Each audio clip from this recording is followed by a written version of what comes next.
Magandang hapon mga kabay.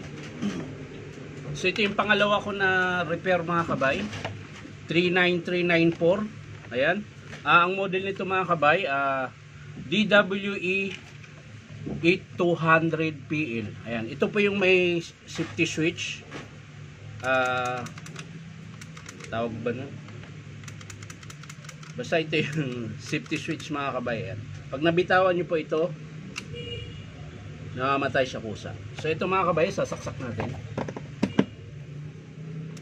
So yan, walang power mga kabay. Tapos umiikot na lang po yung spindle, yung armature din na sumasabay.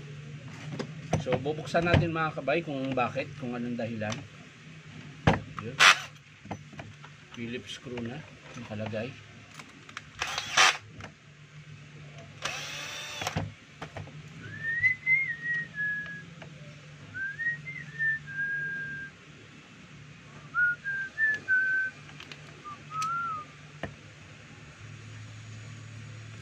Mahaba pa yung armature carbon. Bakit ay gumana? So anong dahilan? Putol? Ayun, putol oh.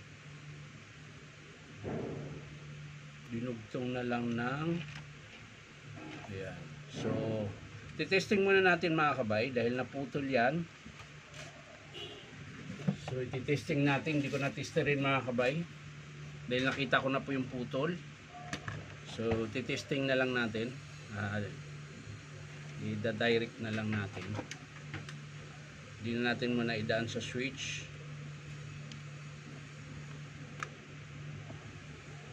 Ayan.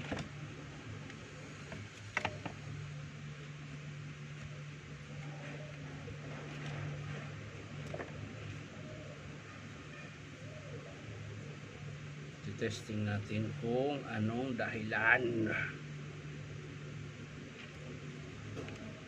So yan mga kabay, naka-direkta po ito mga kabay, di ko dinaan sa switch.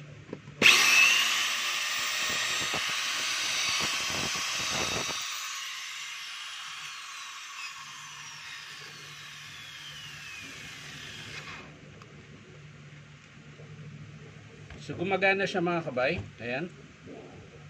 Diniretso ko po.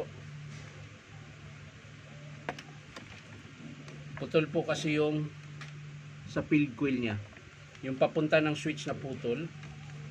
So yung switch nito ay, tingnan natin ano nangyari. Mukhang palitin na rin yung switch mga kabay. Kalas na po yung spring nya, kaya pala mahirap dukutin. Ito po yung spring nya, nakalas na.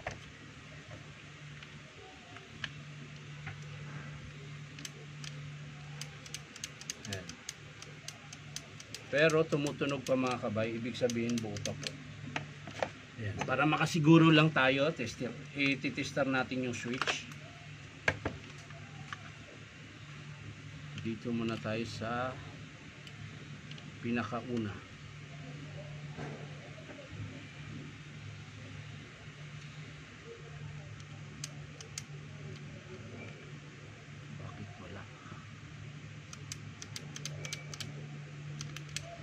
Walang kontak.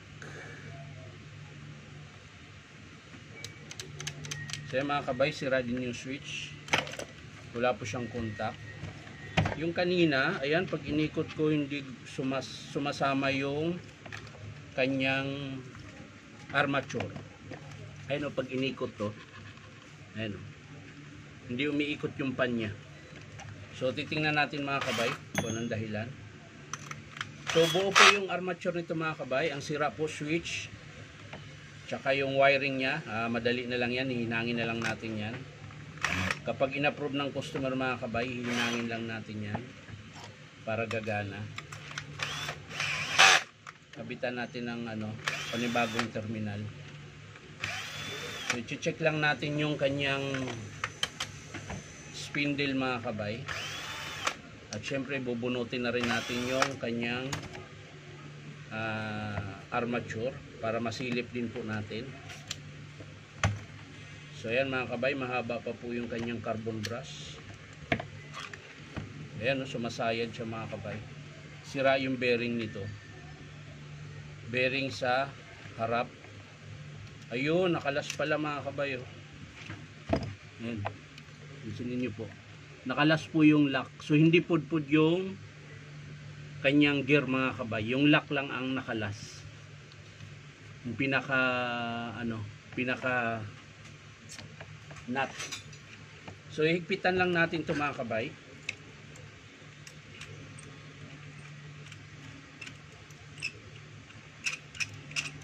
Hihigpitan lang natin.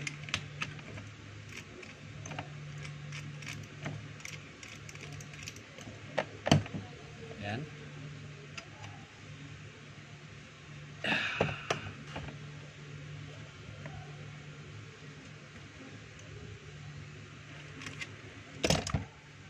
Tapos sisilipin lang natin yung kanyang gear. So buo pa po mga kabay. So ang sira lang nito talaga mga kabay ay switch. Ito po. Yung switch nito. Tsaka yung kanyang 608 na bearing. Ayan, ito po sa harap. Ayan, alog na rin po. At syempre magpapalit tayo ng sleeve. Ayan, pudpud na po yung sleeve niya. Kaya po sumasayad yung sa armature. Ayan. So ulitin ko mga kabay, ang papalitan natin 608 sleeve bearing, switch, ano pa? So yan lang mga kabay. Switch, sleeve bearing, bearing 608. Yan lang po yung tatlo ang papalitan dito sa grinder na po ito. Hindi ko na po ipapakita kung paano buuin. Papakita ko na lang mga kabay kapag in-approve ng customer. So maraming salamat mga kabay sa panonood at pa-like and share na rin po. At baka naman po pwedeng subscribe nyo po sa aking YouTube account na Inom Tabay. Sa mga gustong magpa-repair mga kabay, punta lang po kayo dito sa Powerman Hardware, 530 T. Alonso, Santa Cruz, Manila. Ayan. Sila lang mga kabay. Bye-bye.